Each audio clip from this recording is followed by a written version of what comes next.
If you wish for peace, prepare for war. And today, organizations, if you want to run a healthy, prosperous business and maintain a sense of peace, you need to prepare for digital war.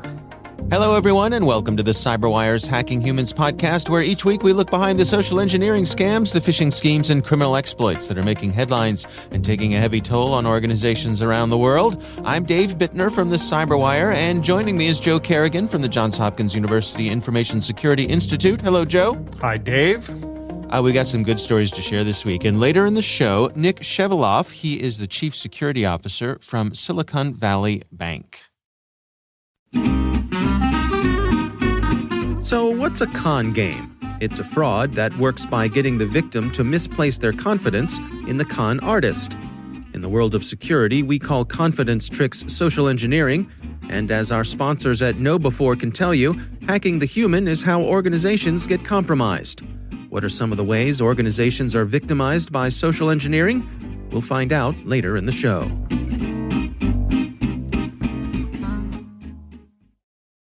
All right, Joe, before we get to our stories this week, we got a little follow-up from a listener. What do we have? We have a letter from a listener who would like to remain anonymous. And A. Nani Mouse writes, Dear Dave and Joe, thank you very much for the great show. I listen to it every week to keep reminding myself of the potential scams out there. Keep up the great work. I wanted to share a story with you about something that happened at work a couple weeks back. I work as a security engineer for one of the largest banks in Europe. We have a policy that if you want to access company information on a mobile device, you have to roll it into our mobile device management solution. This is very common among a lot of institutions if you bring your own device, including my employer, Hopkins. You have to enroll in this MDM solution. You can either bring your own device or the company will provide you one. When you enroll the device, a management profile is installed so that the device can be managed remotely and a bunch of apps are installed. What happened a couple weeks back was that the group that operates the MDM wanted to change one of the apps with a different similar one. Usually, this is announced in advance to as many people as possible, but this time they only announced it to a small group of people. I was personally not aware of the change in apps, so in the middle of a meeting, I got a message saying that the company would like to install an app. I've never heard of this app. Being a skeptic that I am, which is an occupational hazard, we're all skeptics here, anonymous, I hit no and figured I'd check on it later to see if it was legitimate or not. Well, I was not the only one who thought this sounded suspicious. The help desk and security team were flooded with phone calls, emails, and messages from hundreds of people wondering if they had been hacked or if someone was trying to phish them. A lot of people just hit no. I don't want to install this app because they had no idea what was going on. Working security sometimes feels like a continuously uphill struggle. So when we get a win, I think we should enjoy it and share it. It seems very clear that the awareness and educational programs that security departments are running are working. So what do you think, Dave? I would love to know what the security team thinks about their success. I mean, I'm sure they have mixed feelings where on the one side, it's great that people were suspicious of this. On the other hand, they had to field all these calls. And to me, that's because they dropped the ball when it came to communicating what people should expect. I agree with you 100%. This is a while it is a success in some way of making people a little more leery or a lot more leery, it would seem, of being told they're going to install something. It is an absolute failure of communication. And that is key in this industry. You have to tell people what's going on and you have to communicate appropriately and properly. Yeah. I think it's great to see that so many people are taking personal responsibility for the security of their device. I could imagine a lot of people would say, this is my work device, something comes in, whatever, I'll just hit yes, not my problem. If something doesn't work out, that's the security team's problem. And, no, we need to do better than that. And it seems like in this case, our listeners' coworkers did just that. So good for them. Yep. All right. Well, thanks to our listener for sending that in to us. We would love to hear from you. You can send us your questions or follow-up to hackinghumans@thecyberwire.com. All right, Joe, let's jump into our stories this week. I'm going to kick things off for us. I have a story. This comes from Wired, and it's written by Becca Andrews. The title of the article is "They Were Calling to Help, Then They Stole Thousands," and really is a narrative about Becca Andrews' mother being the victim of a phone scam. And her mother gets a phone call one morning on her mobile phone. There's a gentleman on the other end of the line who says, "Someone has access to your bank accounts through Amazon and they can take all your money. I'm calling to help." That is typical in these phone scams where they gin up a problem and then they immediately offer the solution to the problem. So it's a telltale sign, right? Yeah. There's a huge problem and I can help you fix it. Right. And this person says that he just needed some information from her to make sure that her money was safe. Right. And over the next several hours, she was on the line with this person, even, not hanging up for bathroom breaks or meal breaks or anything like that. The person on the line said, "I'll stay on the line while you do things because we want to make sure we get this through correctly." And over the next few hours, she installed several apps at this person's instruction, one of them to be able to have visibility onto her device to see what she was doing, installed several different cash apps to transfer money, Coinbase, a Zelle account, many different ways to, transfer money out of her device. Right. In the end, she ended up being scammed out of about $11,000. And one of the other harrowing parts of this story is the person on the other line convinced her that she had to keep it all a secret, that perhaps it was her spouse who was in on this and she shouldn't tell anybody, stoking her fears about that. This is common, right? They try to isolate you. It's a common feature of these scams. But what's abhorrent here is that this guy doesn't care about her interpersonal relationships with her spouse, right? Yeah. He's perfectly fine sowing discord in that relationship just to get his money. Yep. And so some time passed between when she did not tell her spouse about this, and her spouse had been asking, what have you been doing? You've been on your phone all day, that sort of thing. But then eventually the weight of it got to her, and she shared the story, and so her spouse was able to. What her spouse did was call their daughter, who is the woman who wrote this article, right? And then she kicked into gear to try to help them. Part of this article is about how difficult it is to deal with some of these online cash companies that, with so many of these online companies, they are not set up for customer service. No, that's their business model. Right. Use the service, and then when something goes wrong, tough. Don't complain to us because, you can complain to us, but we don't hear it. It's great. It's a great business model. People use the product, and then when they can't use the product, they just stop using the product. They were able to get back about $10,000. It took several months to do, and a lot of time, a lot of work, a lot of frustration. But it really left them all feeling exposed. It left them feeling vulnerable. It left them feeling victimized. Right. Well, they were more more cynical. Yeah. So it's we'll have a link to the article here. It's worth a read, and it's definitely worth sharing around to your friends and family. As you point out, Joe, there are a lot of red flags in here. One of the things that I think it's important to reiterate is that this person's mother, the author's mother, she said she felt like it was her fault. Like she said, "I did a stupid thing. I'm so stupid." She fell for this, and she didn't. She was manipulated. She was outgunned. There was no way she was going to outsmart these people who do this sort of thing every day. Yeah. The only thing you can do to outsmart them is just hang up on them. That's it. Right. And there is kind of a little end to this story where later on another scammer called her, and that's exactly what she did. She just hung up on him, and then she called her daughter and said, "Hey, I did the right thing. I've learned my lesson." So, right. Well, that is a win. That is a big win. A lot of times we see people get scammed over and over and over again. They follow on scams and everything like that. This woman lost $1,000, it sounds like, and a lot of time trying to get the other $10,000 back. Yeah. But she has learned and now just hangs up when these people call. Right. That's great. My son was telling me the other day, he got an email from Amazon. It looked like it came from Amazon, but it was really just a phishing email. I actually opened up the attachment once I tested the attachment for viruses and then with Virus Total, and then I opened it up and found out it was just linking to a phishing site. They were just trying to phish his Amazon credentials. But he said it was almost convincing. The email itself was almost convincing enough for him to do it. The only thing he noticed was that the address wasn't right.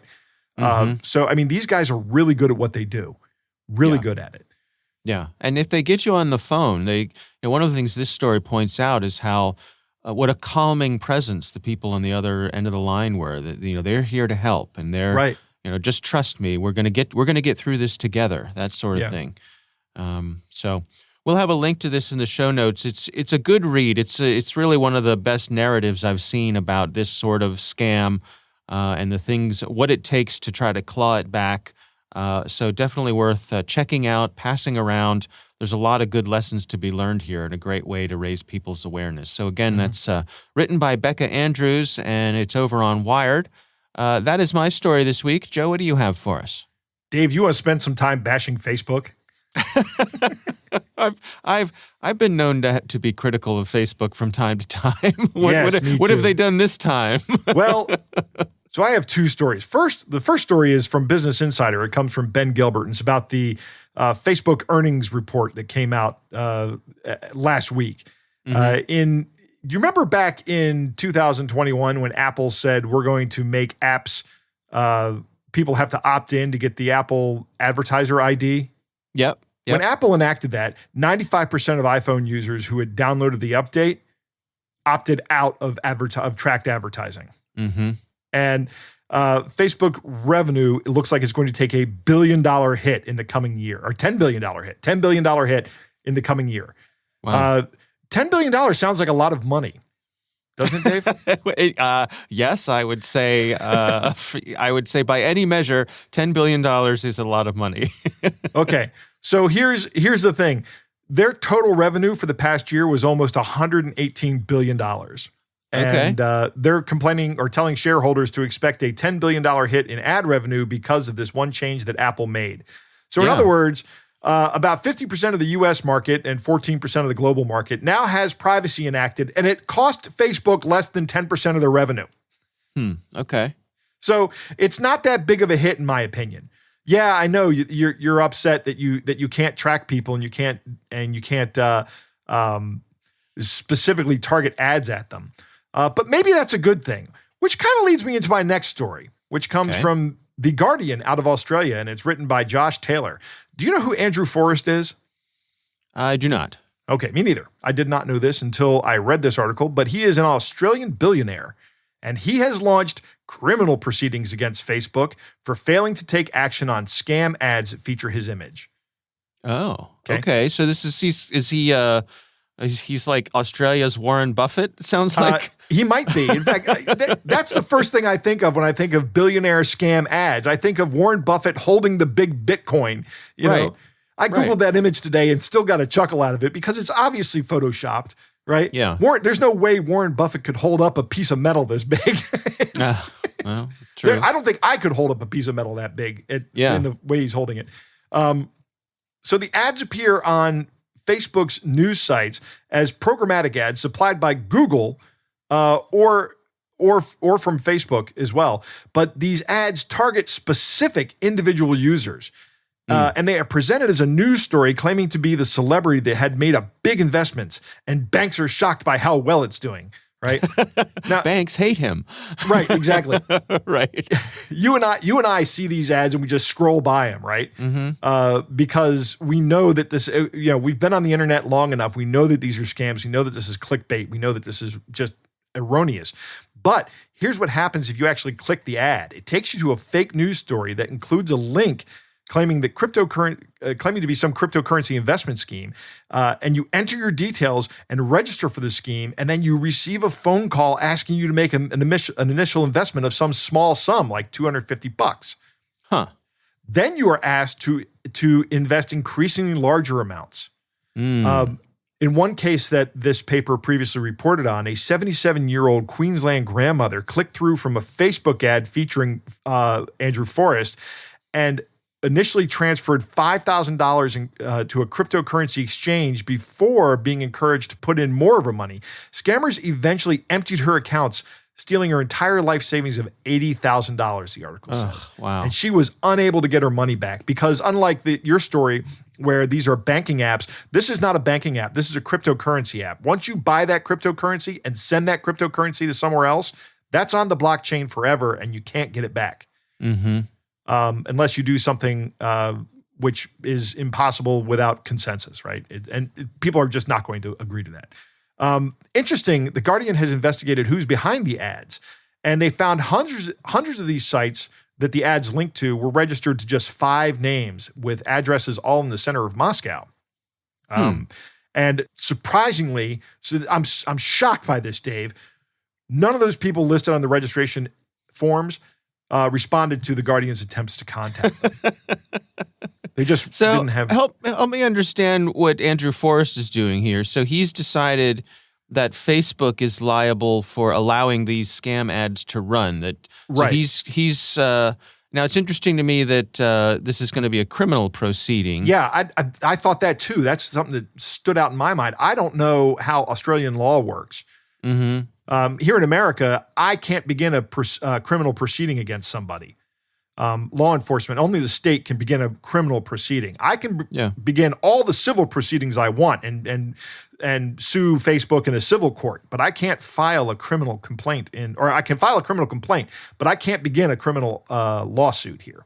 I don't know how that works in Australia. Maybe they can. Maybe Australian law says, yeah, you can actually go ahead and file criminal lawsuits, launch criminal proceedings. Yeah, or I guess if he convinces the right, whatever the Australian version of the Attorney General is, absolutely, that this rises to criminal level. If I called up Brian Frosch, who's the Attorney General of Maryland, and said, "Hey, I think you should be prosecuting this," and he agreed, or someone in his office agreed, that might be how I would do this. In fact, that is exactly how I would go about it because in Maryland, the AG's office is pretty responsive to the citizens.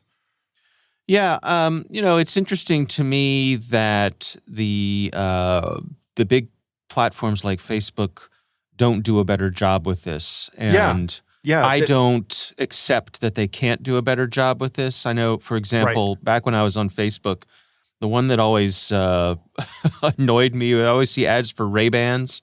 Right. Did you see those? And it would be like the Ray-Bans logo at a slight angle. And, that somehow they'd get into friends' accounts and friends would be posting, hey, look, Ray-Bans, look. Right.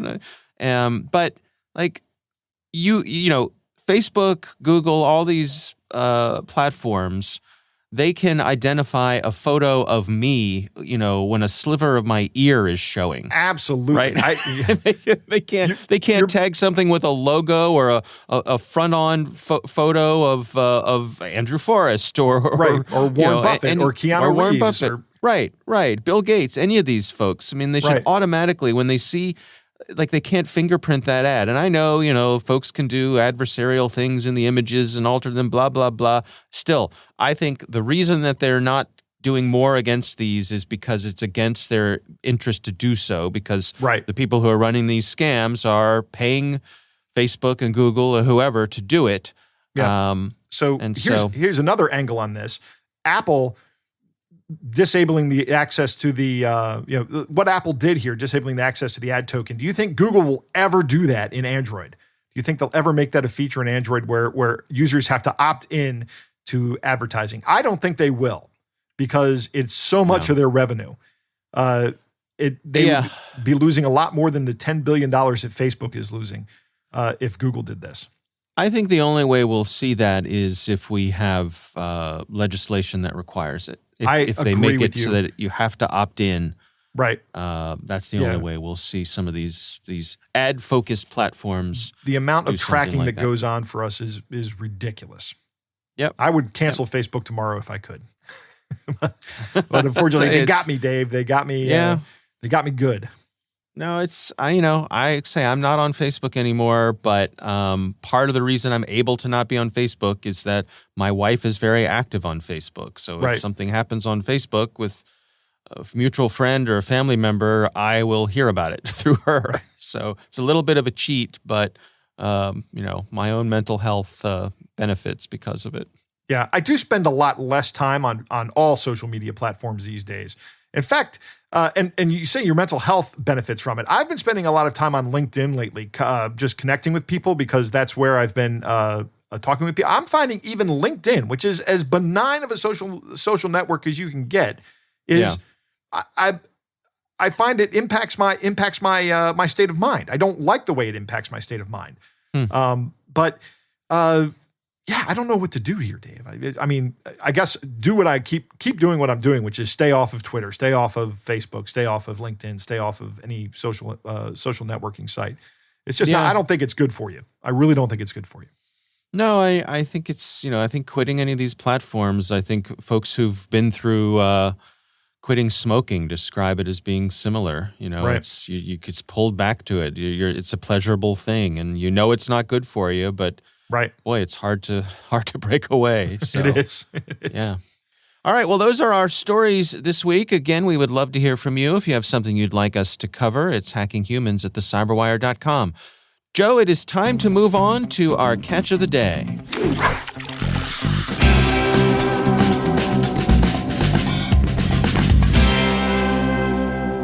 Dave, our catch of the day comes from a listener named Jonathan who writes, I discovered the show a couple months ago and have really been enjoying it. Check out this Geek Squad subscription scam email I just received. The thing I found hilarious about it is that it says call a number, but then you can't even read the number it says to call. I have my suspicions, Dave, but why don't you go ahead and read this email and we'll talk about it after you read it. All right, it goes like this. Dear customer, thank you for being our valued customer. Your subscription has been successfully auto-renewed and updated. The email confirms that you have renewed your 1-year subscription with us for $299.99 on January 29th, 2022. The amount has been auto-debited from the account or card registered with us at the time of the purchase. The debited amount will reflect within the next 24 to 48 hours on your account statement.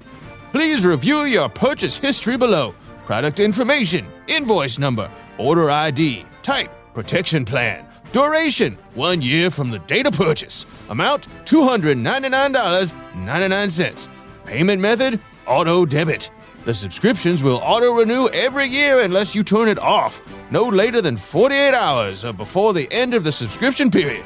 To cancel or upgrade the subscription, or if you need more information about the invoice, please call our billing team on the number given below, working on Monday to Friday from 9 a.m. to 7 p.m. Eastern Standard Time.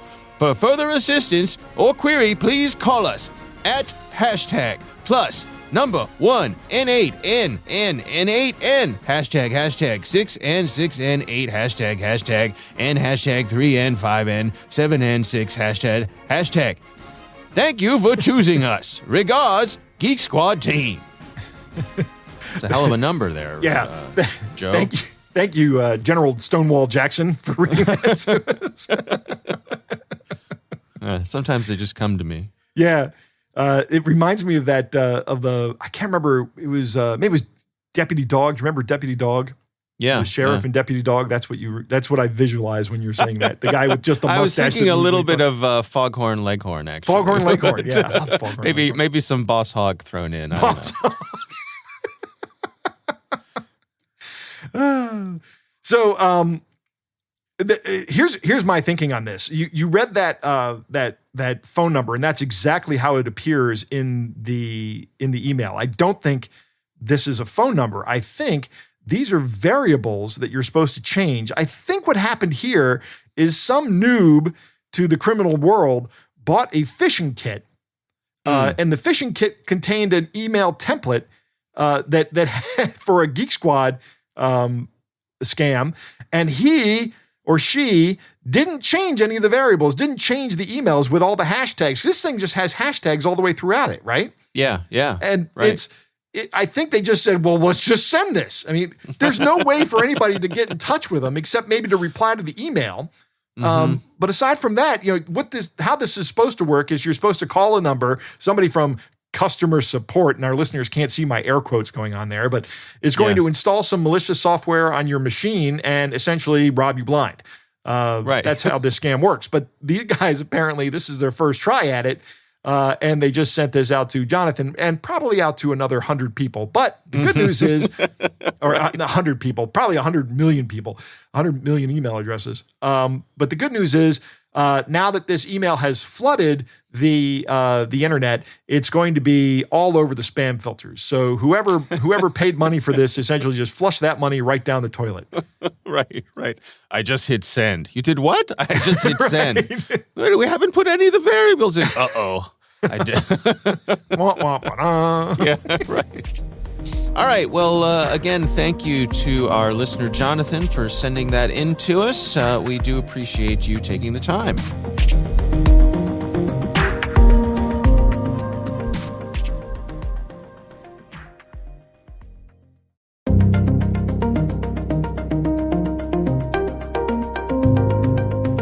Joe, I recently had the pleasure of speaking with Nick Chevelyoff. He is the Chief Security Officer for Silicon Valley Bank.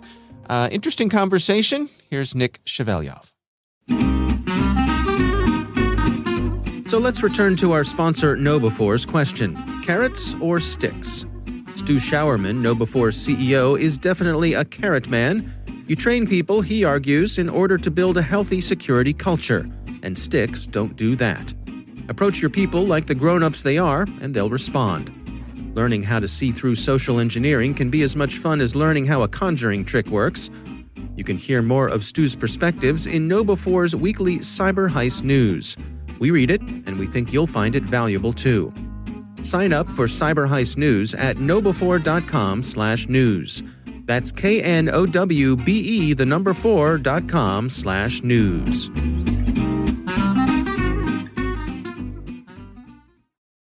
So I talked a little bit about this in my book, is that about 100 years ago, there was a revolution in Russia. My parents' ancestors emigrated to China. Both my parents were born there.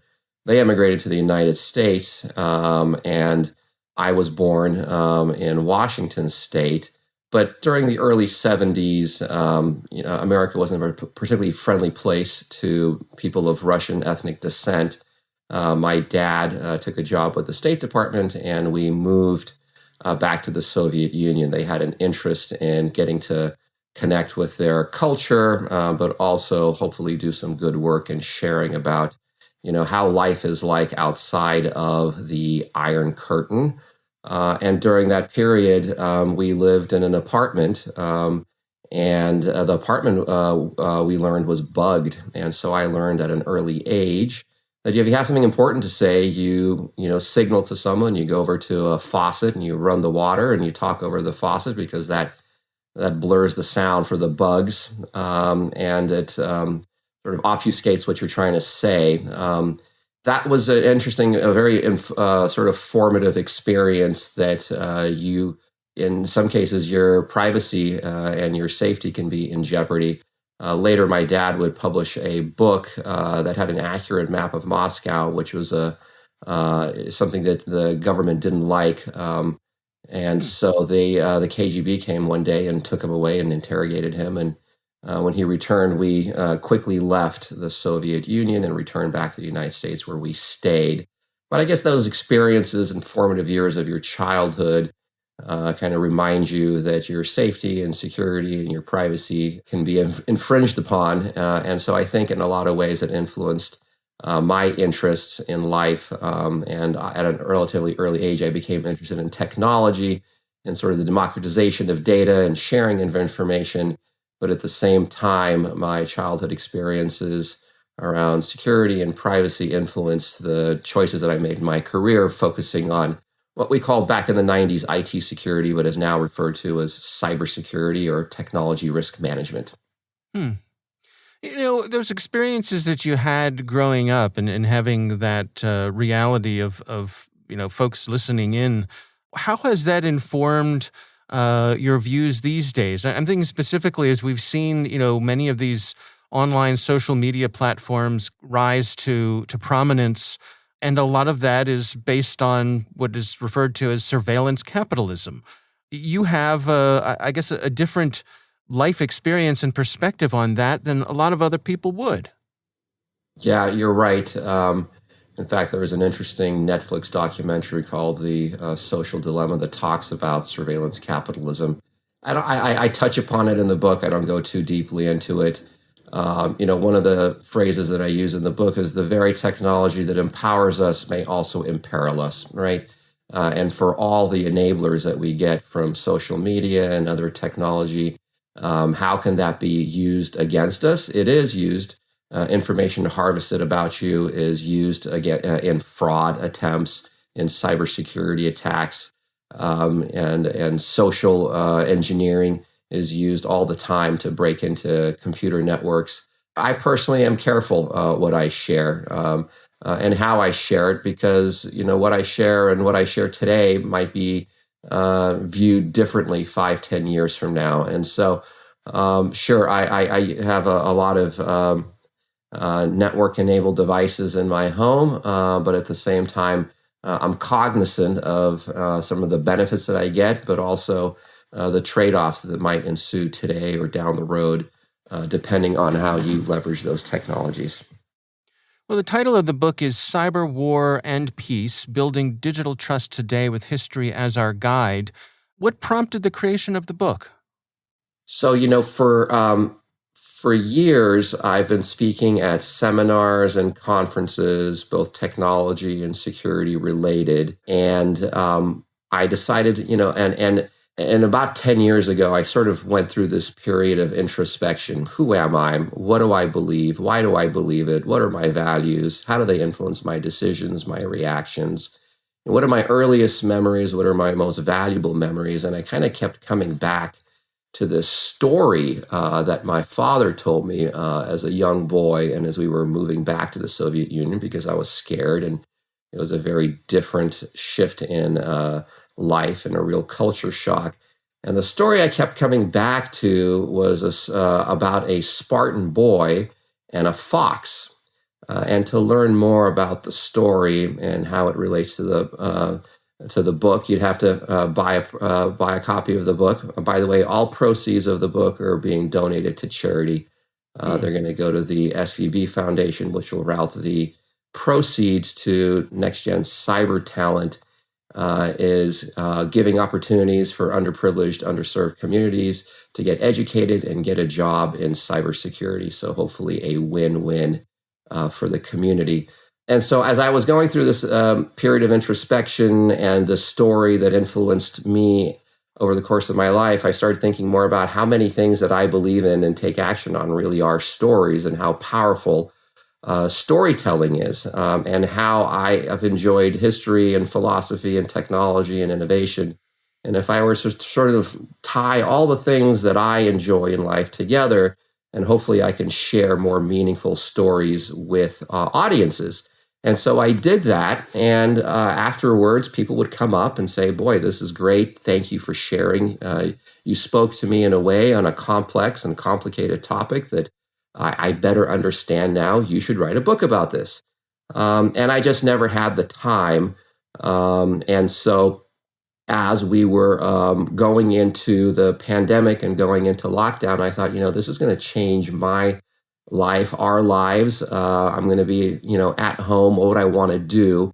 And so I thought, I will take this as an opportunity to write a book and take poignant lessons from history that have been relevant to me, that translate into sound technology and cybersecurity practices. And I'll write a book about it, and I'll share a little bit about some of the personal stories in my life, and I'll weave it together, and I'll kind of walk through history and take these lessons from history, tie them to sound security practices, and write it for an audience that might not necessarily have a technical background. Business leaders who are reading the Wall Street Journal and want to learn more about technology, and they can pick up this book and learn about a lesson in history, use the power of analogical thinking and storytelling, and apply it to sound security practices. And hopefully that will help the community. If you're a practitioner, you might be able to tell your story a little more effectively through the power of analogy. And at the end of the day, at one point, having been a poor kid living in one room with his family after we had returned from the Soviet Union, I would have loved a leg up in life and someone helping me out. So again, proceeds will go to charity. So hopefully using the power of storytelling, helping demystify a complex topic, having a little bit of fun along the way, and all for a good purpose is sort of the genesis of the book. Can you give us a representative sample from the book, something that where you've looked back into history to inform what we're up to these days? Sure. I start off with chapter in chapter one around how the Romans used to think about, war and peace. They had a saying in Latin, "Si invictum para bellum."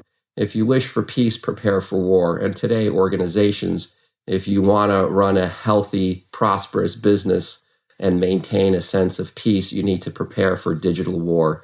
I go on to chapter 2 around the Code of Hammurabi. In ancient Babylon, Hammurabi was trying to build an empire, but was running into problems such as poor architecture. And he developed a set of laws, what he called a set of codes. And one of the codes said, if you build a building and it collapses and it kills someone, that will be your fate. And so he got skin in the game, and that contributed to architectural prowess in ancient Babylon, which later contributed to the Hanging Gardens of Babylon, one of the wonders of the ancient world. And today, that translates directly to how we should be thinking about technology architecture. We should have investment in the outcomes within our decision-making process. And so that translates directly to a National Institutes of Standards and Technology principle on how you should be thinking about architecture. We move on to the next chapter around the Spartan 300. How did 300 Spartan soldiers hold off a 1,000,000-man Persian army for 3 days and 3 nights? How did they do it? They managed their attack surface. And today, organizations need to be thinking through managing their attack surface, where we maintained legacy defense in depth technologies while evolving to cloud-first, mobile-first technologies. How do you think through managing your attack surface and managing zero trust models where you have the right set of multi-factor authentication, identity and access management, roles-based access with continuous validation and managing that attack surface?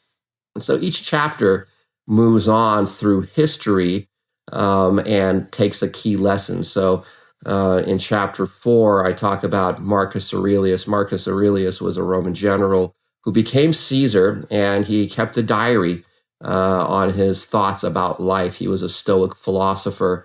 And later, that diary turned into a book, Marcus Aurelius's Meditations. It's a book that's had a profound influence on my life and how to leverage aspects of Stoic philosophy and thinking about resilience for yourself and for organizations. And so know thyself is one of the principles of that book. And so know thyself is so key today in managing technology risk. It's something that Sun Tzu also talked about in The Art of War, and talked about know thyself and know thy enemy, and you will win 100 battles. And today, organizations need to know their assets. They need to know their data, what data is yielding economic value, what data has turned toxic. And instead of being oil, it's more like uranium, where you store it, where you handle it, how you transfer it. It can provide power, but also toxicity. And so those are some of the concepts in the early part of the book. I'll pause there and see if you want me to continue on through the various chapters, or if that kind of hits the points you wanted to talk about. No, I mean, I think that gives us a good idea of what the book is about. I have to say, when you look back as that young kid in a single room, coming back to the United States from the Soviet Union, and wondering what was ahead of you. And now here you are, you're a chief security officer at Silicon Valley Bank. That's quite a journey. When you look back on that, do you sometimes have to pinch yourself? A little bit, a little bit. I go back to those times where I would, escape my reality to go sit in the garage, and I would set up a computer and get on the internet and join bulletin board services. And this is pre-browser days, right? So it was interesting. It's poignant. And technology has been such a fundamental aspect of my life. It's so interesting, the innovation that we've seen over the last 40 years. So excited to see what's going to happen over the next 40 years. But also how it's helped me build a life. One of the foundational principles was instilled in me is a sense of curiosity and a sense of continuous learning and development. And so the first investment I've always made is an investment in my own education. And that's compounded over the course of time. And here's an opportunity to hopefully share some insights in a fun and interesting way where others may benefit from it and may be able to better protect themselves and their organizations. And so it has been sort of a journey that I pause and look back on and feel a lot of sense of accomplishment and hope to pay it forward for others as well, so that the kid who's sitting living in a room with his family can maybe understand the power of storytelling and incorporate it into their life, or the business leader who wants to learn more can do just the same.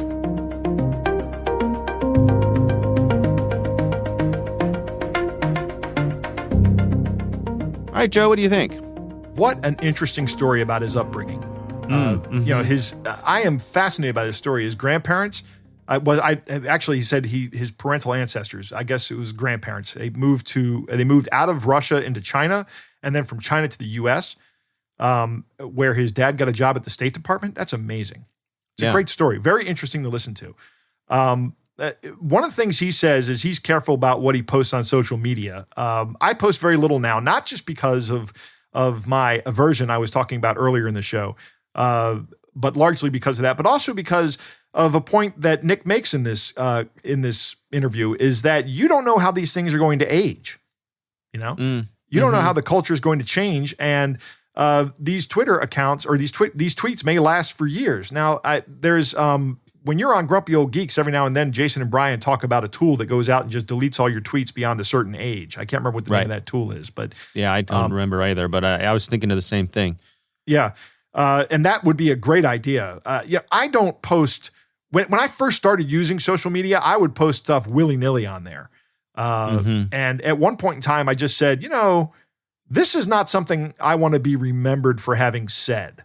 And it was something stupid. It may have been a joke, and it may have just been like a dumb joke, right? Right. It wasn't anything like, oh, geez, I better remove this before so and so sees this. It was something benign, like something that was not. I still don't think it would have been harmful, but it was just So I went back and I actually just deleted all my history through Facebook, and that took like 2 days for me to do it. But now I just put like family updates on there, and maybe. And Facebook's memories always have like the worst memories for me. Like there was one, for example, Dave, a quick perusal of my Facebook posts back in December of last year. I got a memory come up on Facebook. Facebook has these memories, which are like former statuses that you posted. Mm-hmm. And the only thing I say in this status is Oklahoma, Oklahoma, Oklahoma, Oklahoma. Right. Were you in the midst of a stroke or something? Right, exactly. And my comment on this is another great Facebook memory for which I have zero context. There you go. I don't know why I was maybe I was watching Dirty Rotten Scoundrels. Because that's a line, but I don't know why I posted that. But for some reason, Facebook said, "Hey, Joe, remember when you said Oklahoma, Oklahoma, Oklahoma, Oklahoma?" Right. Boy, there's that algorithm is on top of things. Right. 7 years ago, apparently, I said that, and I have no recollection of even making that post. Wow. So, So that's kind of what I'm talking about here. Is why? Why did I do that? What was the point? Storytelling is a great analogy and a great way of relaying key concepts. And I'm actually working on this myself. I'm actually working on a presentation that has some storytelling in it to help talk about social engineering attacks. And I think it's going to work well. I'm hoping that it works well. I like the ancient analogies the ancient history analogies that Nick puts in here. Hammurabi makes it so builders have a vested interest in making sure that the buildings of Babylon don't collapse. What if every time someone got scammed on Facebook, Meta had to refund the money that they were scammed? Oh, wow. Yeah, that would change the equation, right. But quick. Right. If do what Hammurabi did, say your fate will be their fate, Facebook. That guy, that person lost $80,000 thanks to a Facebook scam. Pay up. The Spartans held off the Persians at Thermopylae for 3 days by reducing their attack service, but eventually they did lose the battle because they were up against a large nation-state actor with tons of resources.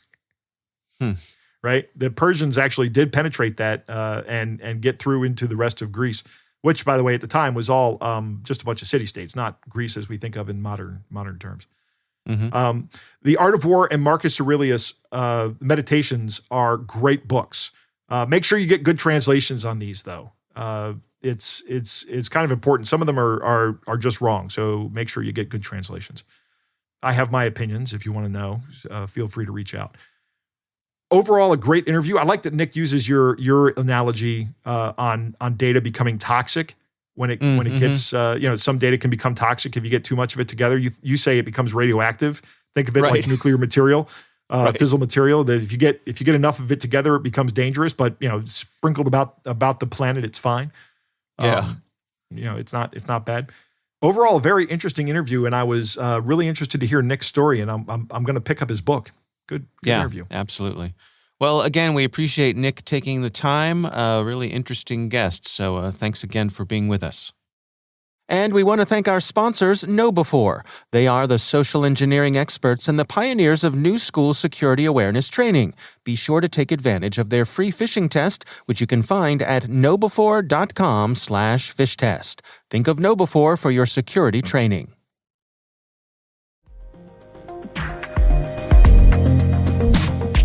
That is our show. We want to thank all of you for listening. We want to thank the Johns Hopkins University Information Security Institute for their participation. You can learn more at isi.jhu.edu. The Hacking Humans podcast is proudly produced in Maryland at the startup studios of Data Tribe, where they're co-building the next generation of cybersecurity teams and technologies. Our senior producer is Jennifer Iben. Our executive editor is Peter Kilpe. I'm Dave Bittner. And I'm Joe Kerrigan. Thanks for listening.